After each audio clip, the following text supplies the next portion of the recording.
and a warm welcome to all of you who have joined us today for the second in the series of webinar entitled Digitally Empowered Teachers. Uh, First, we would like to introduce ourselves in alphabetical order. That's me, Ariana, and then we have here with us Mariana, who is the coordinator of digitalization LTA, within which we organize this webinar series. Mariana, hello. Hello. Mariana comes from Hungary. And we also have an invited speaker, a guest speaker, also called Mariana Smolčec from Croatia, currently from Brussels, who will be talking about the topic of today, which is digital inclusion. And then we can move on. Yes, hopefully it is coming, my presentation. If not, Mariana, can you please share it? And then, or I will then share the whole Do you screen. want me to upload Yes, it again please. like this? Yes, Okay, just yes. a moment. But while you are doing it, Mariana, I think it would be a great idea if you could tell the participants more about the Salto, Okay. about LTAs and TCAs. These are some abbreviations that we really use very often, and they are actually very important in this. Not only in this webinar, but also in the first and the next webinars, but as well as in the whole project. So please tell us more about it. Thank you, Ariana. Yes. Let me start with the Salto platform, because this is something we really would like all of you to know. And I have posted in the chat the link to our website. So this is the Salto platform. Salto stands for Supporting Advanced Learning and Teaching Opportunities. And we try to support the four sectors in education and training, as you have seen: school education, adult education, vet, and higher education. And why is it good for you, the platform? I mean, if you register on the platform, you can find a lot of events, TCAs that you can participate in. And it's very easy to find out more opportunities that you have for learning in the future if you are a registered Salto user. So I encourage each of you to register to the platform, and then all of the events organized and signed up by your own national agencies will be available for you, and you will easily find what you're interested in. We have a very good search system, so if you enter a few keywords, either topics that you're interested in or programs that your school is participating, anything, then you will see international training events organized by different countries in which you can participate. Because what are TCAs? TCAs are earlier they were transnational cooperation activities. Now we call them training and cooperation activities, which means that they are either thematic seminars or contact making seminars that you can apply for through your own national agency and our Salto platform, and you can go and learn to make your projects better or start new projects, whatever your aim is. Also, it is important to know that there are some long-term activities in different topics organized and coordinated by different national agencies, one of which is the Digitalization Long-Term Activity, or LTA, that this webinar is a part of. Our focus topic in the 3 years of this international cooperation between our national agencies has been digital transformation in school education. As you can see on the introduction slide, the target sector was school education, and especially key action 2 projects, cooperation among organizations and institutions. I cannot speak. in the course of the project, we realized that it's better if we involve other sectors as well. The original aim was that too, but COVID was there, so it wasn't easy at the beginning. But anyway, we had higher education and VET institutions as well involved, especially project holders with running projects in the topic as good examples. So they were invited to our training and cooperation activities to showcase their projects from which school education could learn. Most of our TCAs, which have been 12 TCAs altogether, they have been thematic seminars to provide participants with up-to-date knowledge about the topic, about digital transformation in school education. We tried to involve topics, to cover topics that are very relevant nowadays. At the beginning of the project, we dealt with the COVID situation, how schools are dealing with it, how they are trying to get acclimatized to the new situation, and after that, how they can take away the lessons learned during the COVID era. But this topic, the digital transformation topic, is so quickly transforming itself that now we are mostly talking about digital literacy questions and AI, etc. So we try to be relevant. We try to remain relevant with the partnership. As you can see, there were several national agencies involved, so several others as well as sending agencies. So from many other countries, our participants arrived to the TCA events. And and those 12 TCAs are listed here as well. The final event I have just referred to happened 2 weeks ago in The Hague.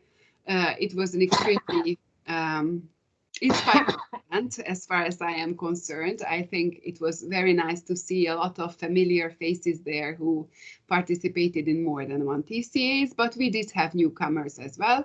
And if I'm not mistaken, I could see among present attendees our speakers as well. So some of the speakers from there. So this is what we covered. The digitalization LTA is closing this year.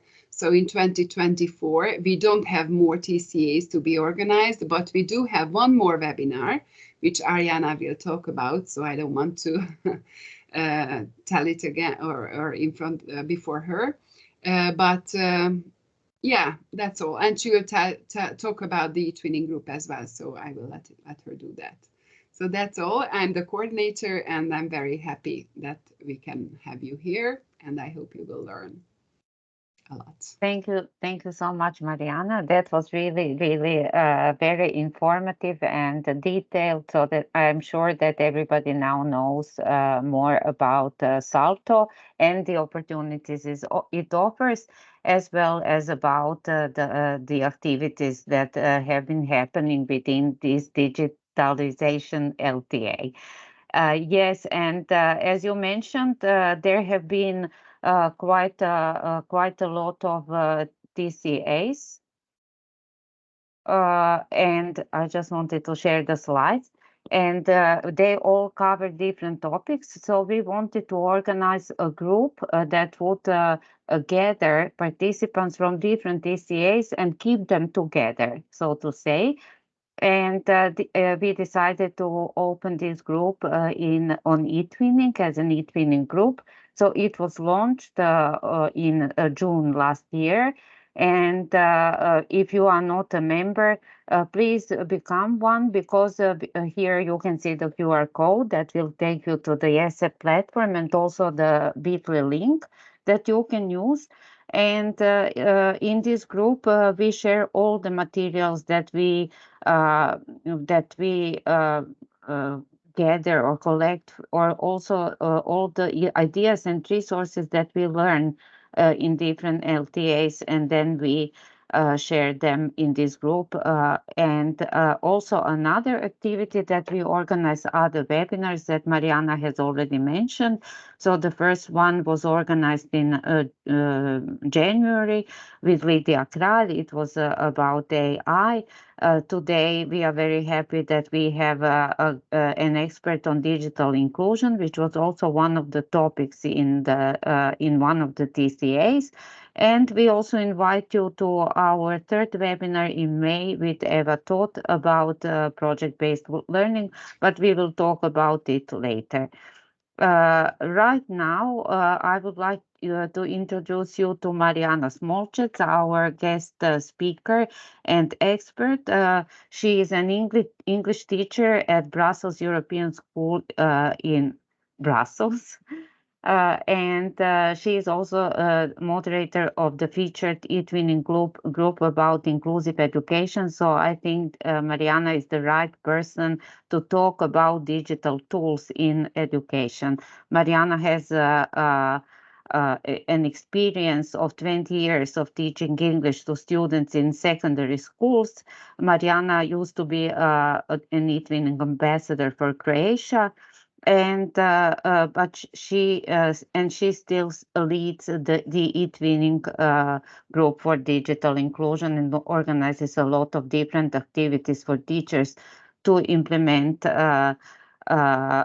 inclusive practices in their teaching. So without further ado, I would give the floor to you, Mariana. We are very happy to have you here. The floor is yours. Thank you so much for the warm welcome and the introduction. As Ariana mentioned, I'm currently residing in Brussels, and to be honest, it's a very lovely and sunny day, which is rare in Brussels. So I wish and I hope it will be a fruitful webinar, and I only have about 45 minutes, so I do apologize in advance if I speak very fast, because I always like to share a lot, and sometimes I get ahead of me, and then I share a lot of things, and then I do not move the slides. Today, I hope I'm going to move the slides. Do you see them? Have I?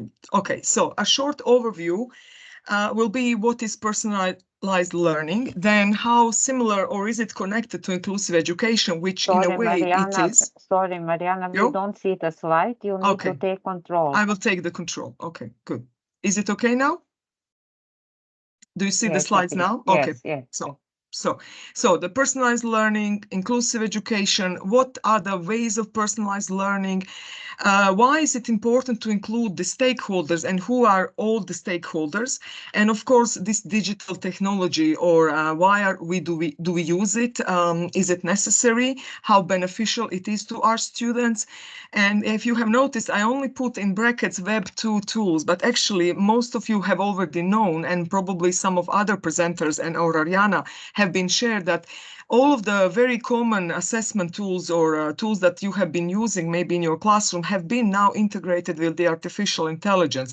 So I'm not going to talk much about this, but I will mention a little bit. But without further ado, let me just give you a short information about what is in a way personalized learning.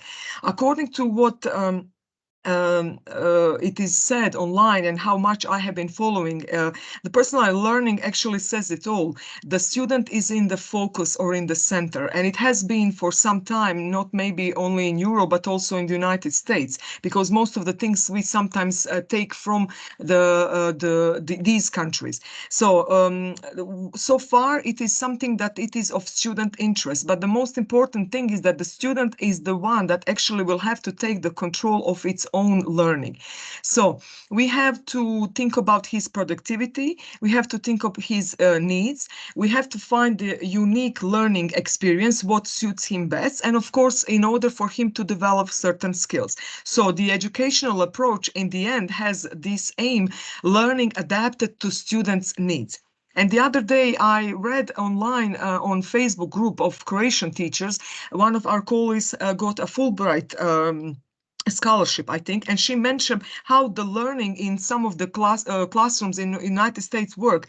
And it was for me a bit interesting that actually the teachers are really already facilitators there, and the students are already taking control of their studies. The teachers only share the materials, and they try to, in a way, follow how much the students have been involved, what have they done so far. For me, this is something that I'm trying to do, but no, of course, not 100% all the time in the classroom. And I will get that, I will give you more information on this later. Okay. So, personalized learning, according to the definition online, is this ongoing continuous learning, however, the opportunity to show what has been learned. But bear in mind that it's not one size fits all, as we already know if we all follow Howard Gardner's multiple intelligences theory. Of course, it's very difficult for our students, and we are all aware that we have heterogeneous groups in our classrooms. And nowadays we have mainstream students with inclusive students, or students with specific needs in our classroom, or certain difficulties. So it's very difficult to find what is the size that it fits all of the students. That's why I'm not going to talk much about differentiation, but rather inclusive education, which means that when you prepare your lessons, you have to bear in mind all of the students. It's not very easy, I know, and it will not always function, but it will take you some time to find the best approach for you and for your students. Students should have a learning plan. I mean, this is something that I'm also trying to achieve, even though we also have curriculums in our everyday classrooms. But if you have your students, and especially those who are willing to learn or are trying to catch up with the certain levels that you want them to be, or the certain knowledge, then if they are motivated enough, you can have a certain learning plan for them, what you want them to achieve by the end of a certain semester. Lessons are taught to suit the pace of students' learning, which means their preferred pace. And this is something that I tend to use eventually, because most of my students usually have either a certain device in their classroom, not all of them, because here in Brussels, we teach students from S1 to S7. To explain to some of you, S1 is actually primary school for me still in Croatia. And I think that the secondary school level will be like S4. So basically, some of the students are still not allowed to bring the mobile phones in their classrooms, and it depends on the school whether you have certain devices that you can give them. But let's say an example of the pace of student pace learning I had the other day in my class. So when I prepare already materials for them, the slides, I also prepared them several Kahoot assignments and some other activities, and I wanted them to work quietly just to test out how this will be in this particular classroom. And actually they liked it, and they told me that they prefer practicing Kahoot several times until they master a certain, let's say, grammar lesson that we are covering, and then to have it like paced by me during the classroom. Of course, if you want excitement and fun, it always works the other way around. But this was great because they were very working quietly, they were taking notes, they were discussing, they were working either in pairs, in groups.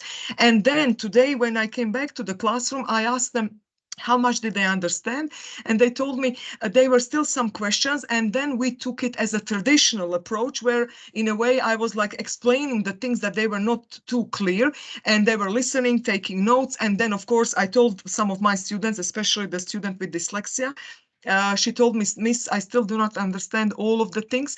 So it would be me going to giving individual approach and talking to student by student and explaining one by one, so in order for her to understand. So, I mean, this is one of the examples of personalized learning that I did in one of my classes. I don't do it very often, but still, if occasion occurs, and if I think that it is a best way how they can learn a certain curriculum, certain syllabus, I make sure to do it.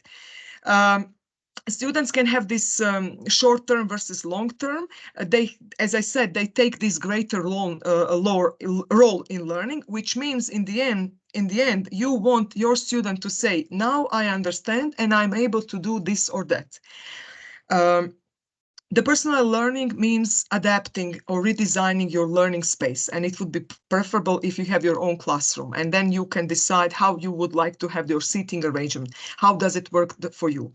Of course, it also includes digital technology. It depends how much. It's your choice. Try not to have them too dependent on technology, because sometimes they can overuse it then. Also, it's great if you give them choices. This is something that I notice works well with my students. Of course, I understand that some of them need to know how to write an email. I cannot tell them you can record your opinion about this topic, because it's in our syllabus that they need to write an email. But then again, I can always have certain other activities where I could give them uh, sorry, I got a message that I'm always on the same slide. Is that correct? Ariana? Can you see the Not for slide? me. Yes, yes, I could see all the slides. So the So personal, maybe, this is slide yes, number 13. At the moment, yes, I'm and that's share. right. Okay, because I I can got see the message now adaptation. Yes. So in the maybe, chat. Okay, maybe Nada, you need to refresh your browser. okay, I good. don't Yes, know because about it. yeah. Okay, okay, good. So the choice method, let's say, depends. For instance, this is something that most of us probably are using if you're learning, if you're teaching literature, for instance, so you can give them the choice. You can write a diary entry of a character, you can write a report on certain things, you can do a video tutorial, anything. It depends on you. So the choice method works well. I don't give it quite often, but for instance, if I give them also choices, if I want them to practice email writing, I give them 2 or 3 topics, and they can choose which one they want to write about. Or even if we are writing argumentative essay, I give them 2 choices. So they need to write an argumentative essay, but they can choose which essay they would like to write. Is it an opinion? Is it an argumentative? And what topic of the 2 that I have given them to choose. So there are ways how you can do it. Students also work together a lot in the personalized learning. They have these discussions, they have debates, they try to work, they collaborate. And of course, one of the best collaboration is project-based learning and teamwork. You only take a role of an advisor or facilitator as a teacher. And one of the example of the project-based learning, I will give you more later on the next slide. And of course, the best thing of the technology and their own pace, because everybody has their own pace. I have to keep telling that to my students, because at the moment I'm working in the environment where most of the students come from multilingual families. They speak French, English, and maybe another third language almost fluently. And then you still have those who try to catch up. And even though we are at the B1 level, they feel that they are pressured because the other students in the classroom speak English better than them. And I always tell them it doesn't matter, because we are still following the content covered by B1 level, not the B2 level. So you will get there, so do not worry. And you always have to reassure them so that they do not have this stigma of being very slow learners. And as I say, technology is great, not just for the students with specific needs like dyslexic students or students with certain learning difficulties, but also with students who have anxiety or who are not so comfortable in speaking out loud in the classroom. So when you give them a certain tool to give their opinion on a topic we want to discuss, and they are more comfortable on sharing it anonymously on a tool such as QReport or Mentimeter, as we have seen, and then we can actually they feel appreciated, because later on I check and I can see what they have replied and I can add it as my formative assessment. So they appreciate this. Of course, not all the time, but still there are certain things when you can use them. When I move my slide now, these are the ways that the personalized learning works the best for me and in my classroom, or maybe it could be working in your classrooms. So those could be the learning stations. Of course, they are very difficult to prepare, but once or twice you create some, you can just recycle. They can be revision of grammar, they can be of learning of certain literature or in a curriculum.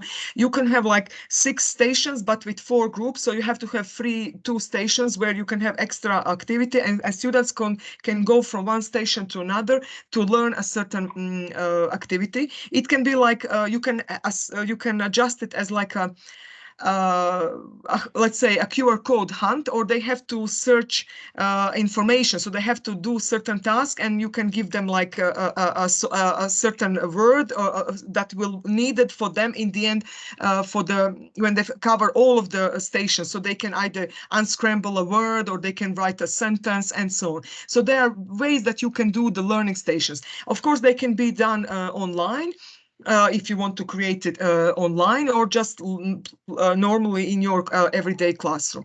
Project-based learning, it's perfect. I think that it worked well for me back in Croatia, and I'm going to do another one here with my students. I already told this class particularly, who are very eager to learn on their own way, especially because they are bringing their own devices. And one of the ideas of my project-based learning was, when I made my hotel and tourism students organize a trip around the world, I told them that they need to visit minimum 15 countries, and I don't know, they had even a money that they could have spent. They should, and there were other rubrics that I gave them, and they had to work actually in the classroom. They were split into groups, and they had to work in the classroom, because for me it was the best time for me to follow and facilitate. They could bring their laptops in class, and it lasted for almost 3 weeks. And in the end, they had their presentations, but then I gave them the peer assessment. So I also did the assessment, but they had to peer assess themselves. And they really enjoyed doing this, because even those who were the weakest, or maybe not that motivated sometimes in the class, they enjoyed it, because it was something meaningful for them to explore and learn. And they told me that they actually learned a lot, not just by doing it, but also from other students who had different countries on different ways of approach of travelings and so on. And of course, another thing is blended versus digital technology, blended learning and traditional learning. Sometimes we give our students materials to do beforehand and to prepare themselves at home, and then we can work in the classroom, or it is also called flipped learning. So there are ways how you can personalize your learning. So, are there any advantages or disadvantages of this? Lots of people will tell me that students are definitely too connected to their screens, and that's definitely true, because I notice them every day. So the point is how early we start, or how early we set them that they are supposed to use technology for the educational purposes. All the advantages is they are learning a lot of digital skills, right? They are using technology as an assistive technology, because there are certain tools that help my students with dyslexia or other problems to read and to analyze, to understand the text that we are doing in class. You get instant feedback, not just you, but also your student. You can easily assess their knowledge. They're quite motivated, but of course, only if you are not using it that often. You can be flexible with your learning environment. And as I say, the competencies, they develop a lot of competencies by using digital technology in class and or personalized project-based learning, because nowadays all of these soft skills like communication, teamwork, digitalization, everything is quite important, and this is what the employers will be looking into when they are hiring somebody in the future. Do teachers have a lot to prepare? Well, it depends. It depends, because if you prepare something, especially if it is using a digital tool, you can always recycle or reuse, as I told you. But some people tell me, but the students are quite independent. They have to do a lot of research. It depends how difficult you give. What tasks do you give them? Are they too difficult? As I told you the previous slides, I gave my students a totally new topic to study on their own, but I didn't leave them on their own, because I still checked how much did they understand, and we did a lot of activities even afterwards. But they told me that they understood it better and differently. So I will test it out more often sometimes with these new students here, even though in Croatia my students did it even before.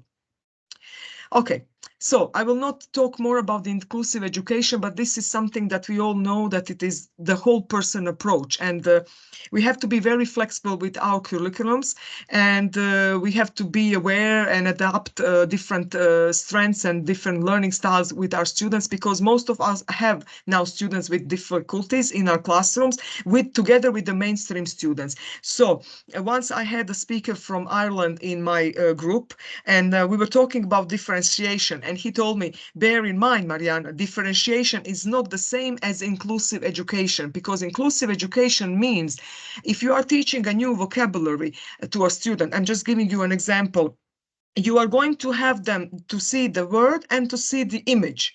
So this means that it benefits both the student with dyslexia, because he or she has to figure out what that does this actually mean, and the other students can understand what, either way. So make sure to have your slides also quite visual, and if you need any extra materials or videos, these are also very helpful. So I'm skipping this one because I would like to show some tools, but basically this is what we want. Everybody is valuable. We have to give our student pace, and we have to adjust our learning to their needs. In order to work this inclusive education or the personal learning, in order to work, it would be best if we could involve all the stakeholders, not just us teachers and students, but also the parents. So I suppose the schools usually have certain policies, and also not just the parents, but maybe the hierarchy above, the ministries, the agencies of education.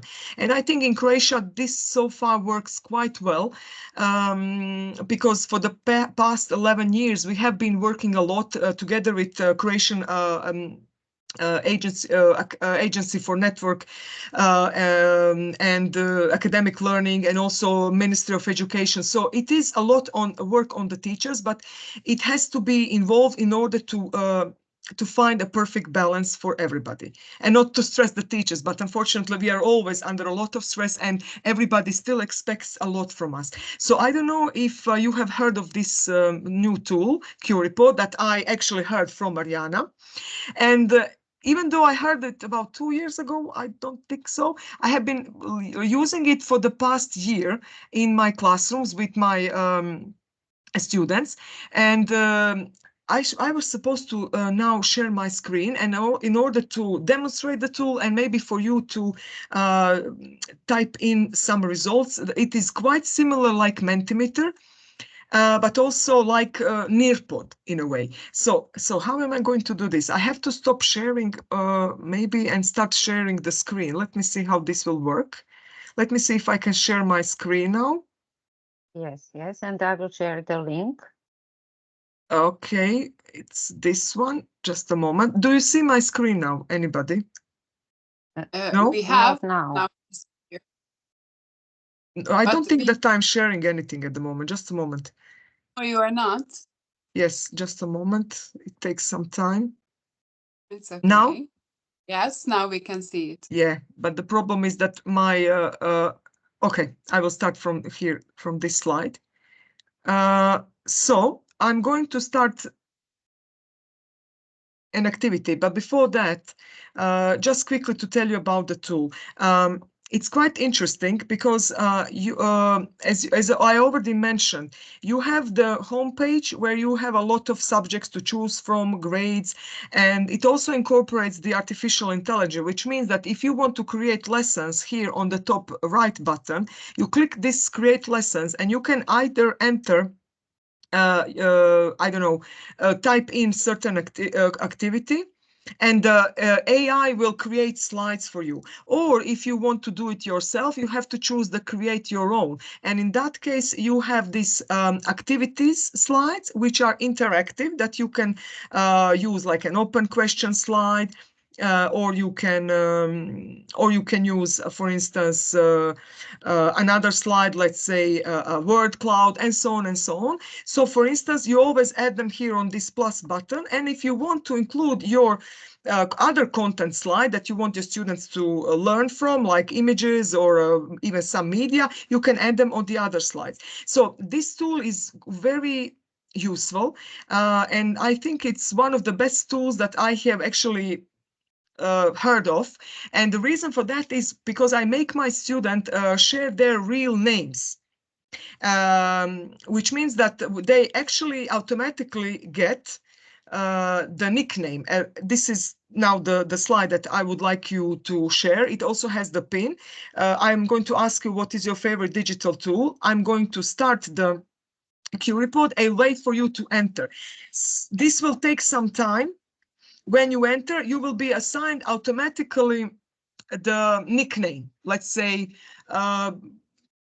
funny panda or jumping iPhone or whatever, in this case rolling C, but the students have to enter their real names, which is actually more beneficial when you are having students in classroom and you want to control what they are writing. Of course, I understand that sometimes they even put their fake names, but in case they type something inappropriate, this tool is great because you can still moderate while they are answering your questions, and you can delete the answers and you can call later those mischievous students and tell them not to write these inappropriate things.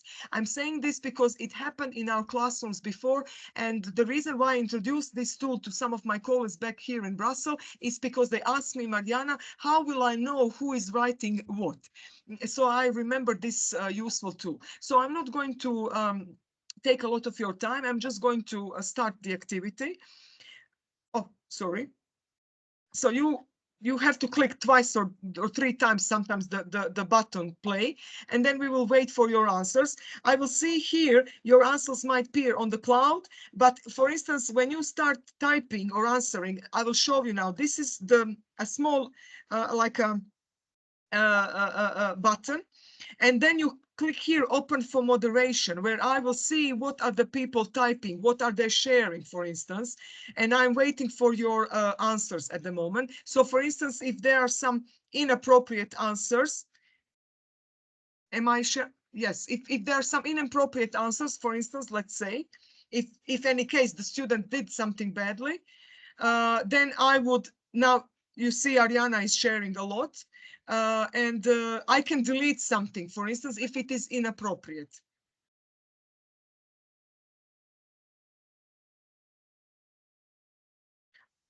Okay, so I will just stop the activity here, and it will be only 2 seconds for the activity to stop if you want to cut it down. But let's say your students need more time, you can just click plus 30 seconds and it will give them as much time as they need, especially if they are writing open-ended questions. So I'm just going to stop this. We have 2 minutes to say, okay, so it will show the cloud. I will show the cloud now.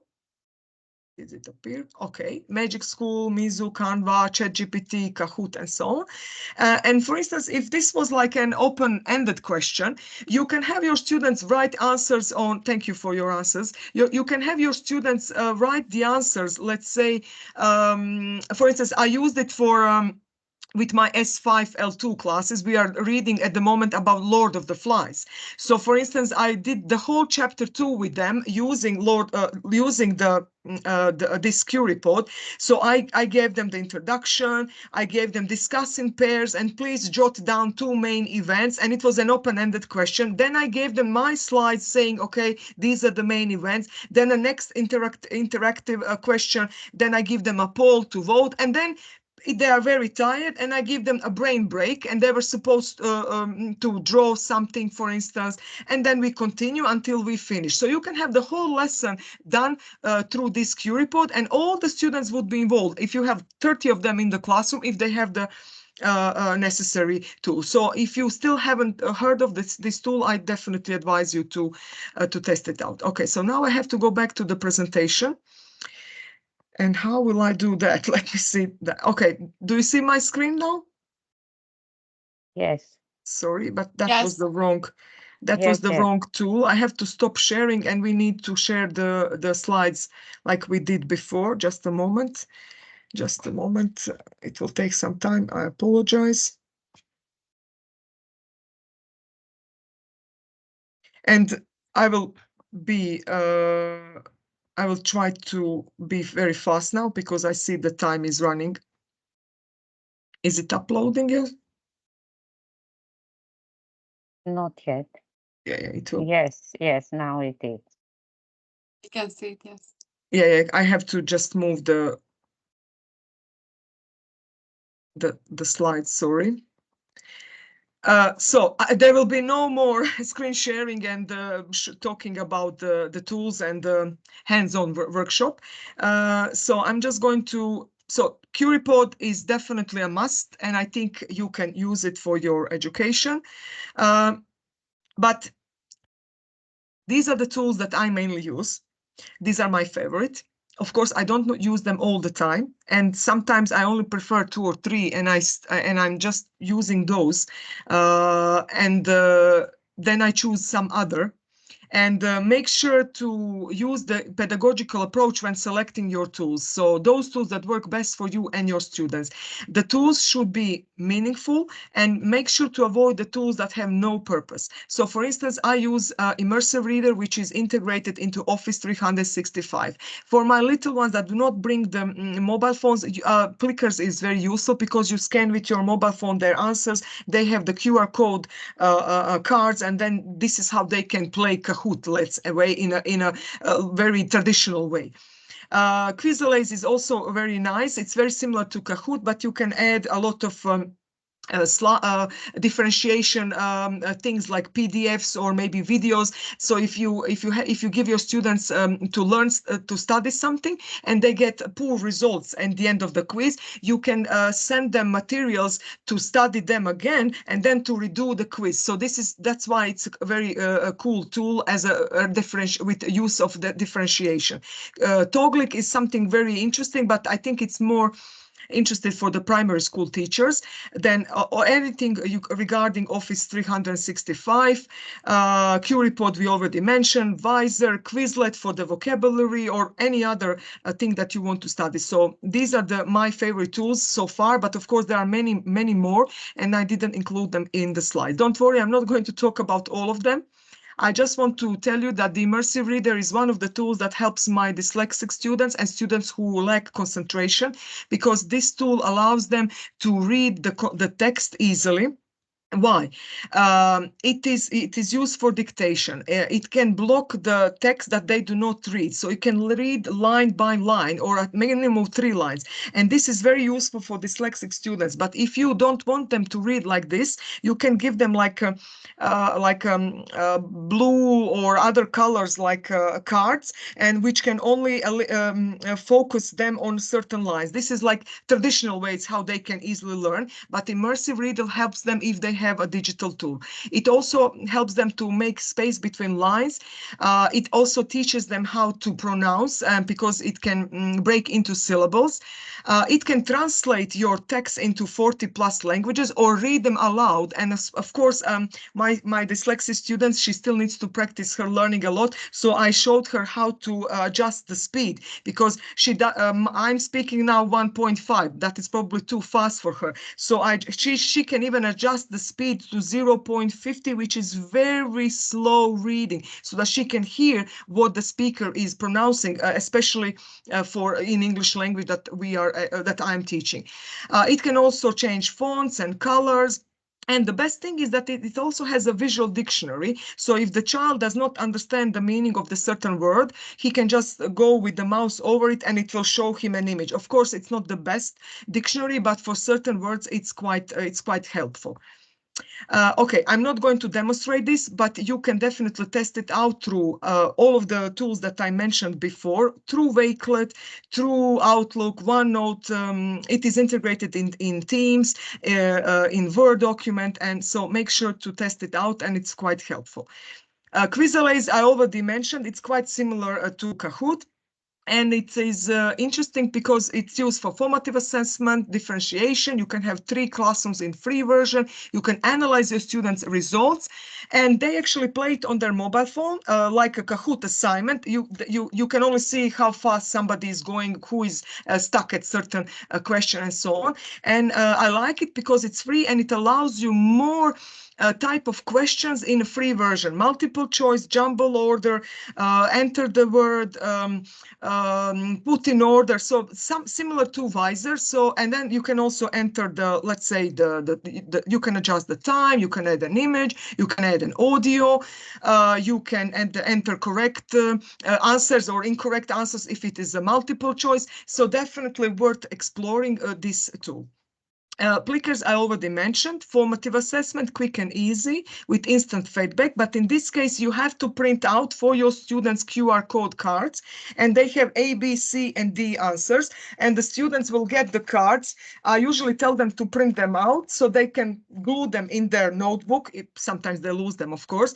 And then if they see the questions on the screen, and if it is the answer A, they have to like turn the QR code so that the answer is here. And then they have to wait for me to scan the code. But in this case, to scan, you have to download the Plicker mobile app on your mobile phone and start the quiz on your computer. So it's quite easy. There are a lot of tutorials online, and I hope if you do not have internet connection that is very good, this can work wonders with you. Plickers during the COVID started even the distant learning possibility, so you can also check it out as well. Toglic, as I said, it's mainly for primary school students, but I did use it with my secondary school students back in Croatia because it has like this bingo exercises, and they loved it. And this is how we learned a lot of vocabulary, and it's actually quite interesting for the students with specific needs, and I would also say interesting for the teachers of all levels and all subjects.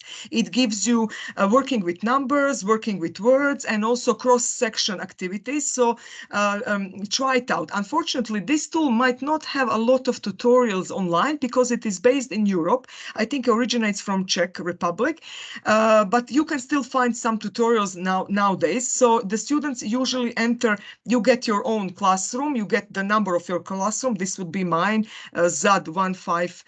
SZAD154, and then when you share your number and students enter into your room, like in the soccer team, I don't know if you have heard of it, and then you just start certain activity, and they also play on their phone and they go step by step. This is how the student login looks like.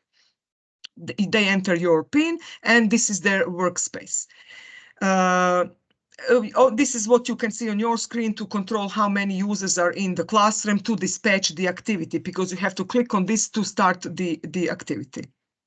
Okay, and Flip, or it used to be called Flipgrid. It's according to recently, it's a part of the Microsoft tools now, so you will probably find it in your Office 365, and it's a tool to record audio and video. It's a collaboration tool, and it works wonders for all of the projects that you want to do. You can use it for your e-training projects if you wish. Students start a video, a debate, and then reply to each other. They can even screen share, and they can prepare something, and you can ask them to record themselves with the presentation and send it to you. And so it's quite useful to work, but you can only have up to 10 minutes of recording, but you can also limit if you only want them to talk like 90 seconds, and that's it. It's, as I say, it's great for project and also distant learning, but you can use it in your classroom, especially if you have digital tools or students have their own devices. And in the end, to wrap it out, sorry. So use the tools and methods that work best for you and your students. So I used a lot of tools before, but I had to ditch a lot of tools that didn't work for me in my classroom, or maybe they were not quite user-friendly for me. So that's the second tip. Ditch the tools that do not work for you. So if you prefer Kahoot and that's the best tool you like, you don't need to use Quizlet. I mean, you can just upgrade by the extra things that the Kahoot is offering in their upgraded version, and use the Kahoot. It's okay to combine traditional methods and personalized learning. I mean, it's very difficult now to find the best balance, but don't worry if you don't feel pressured if you are supposed to do everything in your classroom, like inclusion and personalized learning. There is always time for everything, so it will take you, I mean, step by step to get to a certain level that you think is the best for your students and yourself. So definitely exchange opinions with your personal learning network, like you are actually doing now. Read online and share what you are doing. Ask the other teachers to observe you and monitor on your lessons. Let them try out the things that you are trying out in your classrooms, and also talk to your students. Ask them, and I do this very often. I give them polls and I ask them, self-assess yourself. Tell me, what did we do wrong? Shall we do something else? Did you like it or you didn't like? So you always have to, because they have to take the, as I said, learning on themselves. And in the end, it's very difficult, but you will have to find the perfect balance. And that's it. I mean, I was very fast, as I told you, and thank you so much for your attention. Thank you very much, Mariana. That was really, really informative. And I'm sure our participants today have found a lot of interesting ideas in your presentation. We have one comment, but for now, but I would like to invite everybody to write in the chat if they have questions for Mariana, or also you please share your thoughts and your ideas and your experiences, like what Dalibor has just shared with us. It's a video bit, something much better than Flipgrid, he says. Have you heard about I this tool, haven't, Mariana? but I haven't, but thank you so much, Dalibor, for sharing. This is what I'm saying. I might just try it out.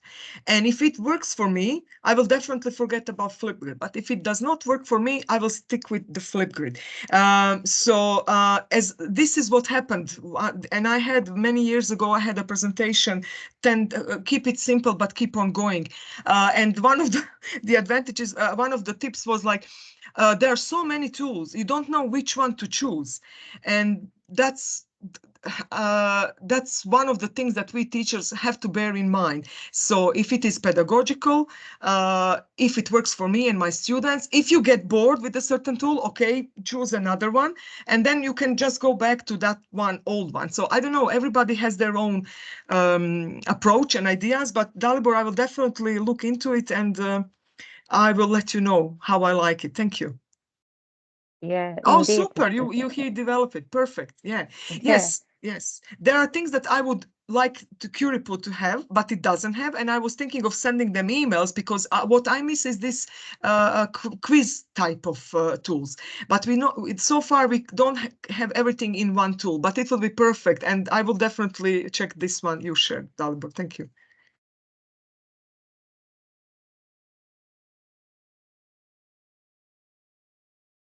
Thanks a lot, and thank you, Dalibor, and congratulations, Dalibor, on being part of the development team of this tool. I can't wait to try it out as well.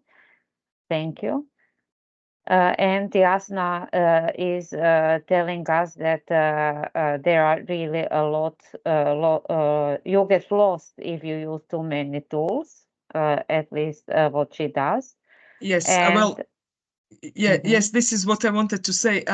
When I arrived to Brussels, I had some teachers that never heard of Kahoot. For me, it was like, what? It's impossible. Everybody have heard of, but still they were colleagues. And I taught them, I showed them, and then I told them, look, this is one tool you learned this year. And for them, that was overwhelming. And then later I taught them another tool. And I said, yeah, that's it. 2 tools this year, and work on them, practice them, master them, then you can move on. Because what some of us are doing, we have been using tools for like 10 or 15 years or so, and some colleagues are still not that digitalized, let's say. So it takes them more time than us. And now when I mention certain tools, you will probably know why would you use a certain tool that I have suggested, or you might have already heard of it. Sorry, Ariana, I stopped you.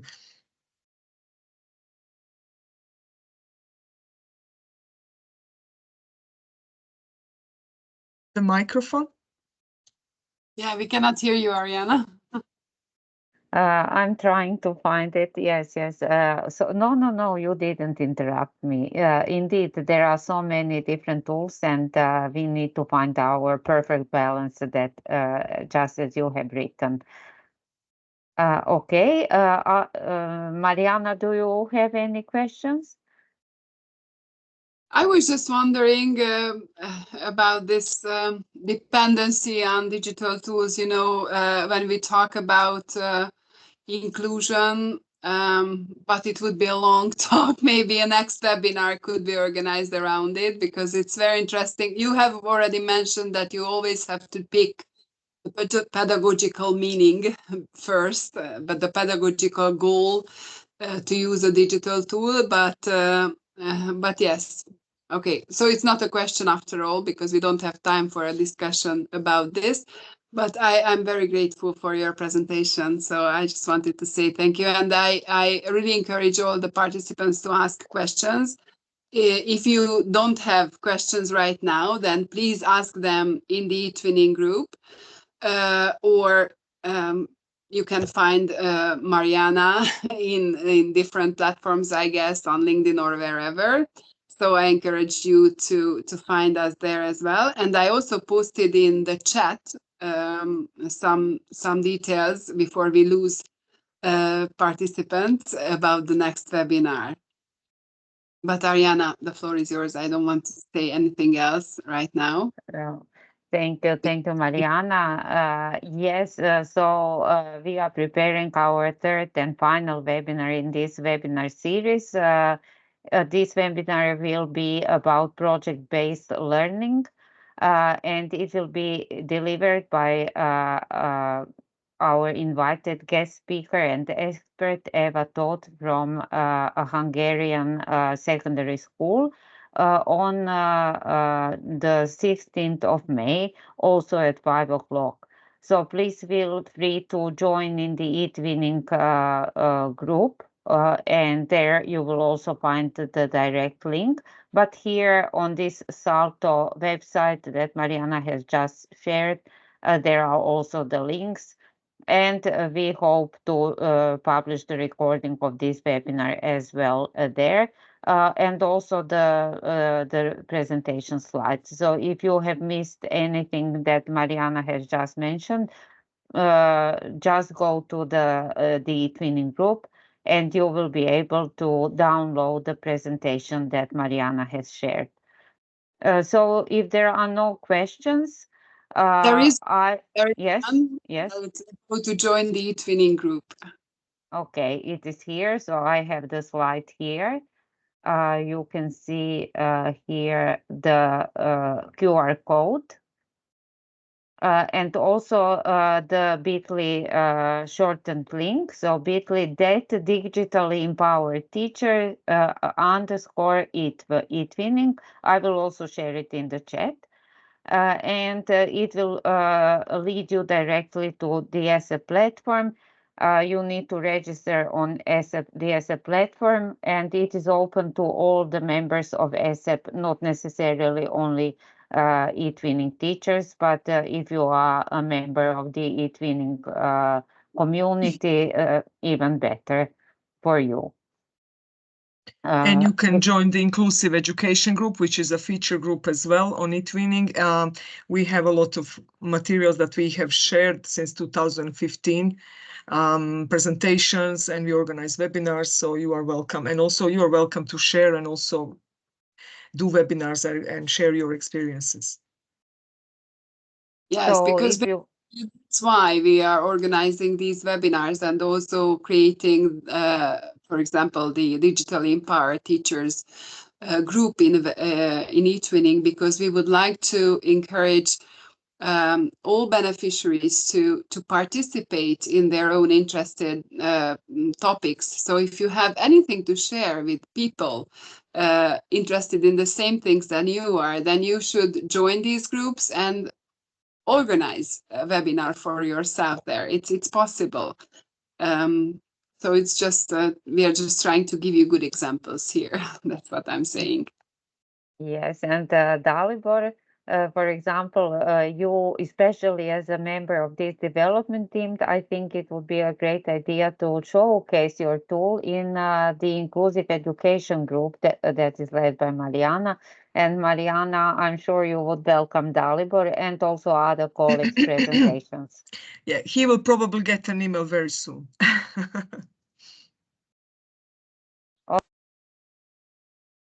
Great. So once again, here are here is also the information about our upcoming webinar in May. But right now, I would like to express a huge thanks to Mariana Smolcet for delivering this very useful and informative webinar about digital inclusion and ICT tools to personalize students' learning. And thank you so much, Mariana, once again for participating and for leading this webinar. And also, I would like to express huge thanks to Mariana Such from Hungary, who is the coordinator of this LTA, for enabling us to meet online and to learn even further. Thank you so much, Mariana. Thank you. Thank you. It was my pleasure. And finally, thank you to all of you who have joined us today. Thank you for your attention, and we hope to see you on the 16th of May. Thank you, and bye-bye. Bye-bye.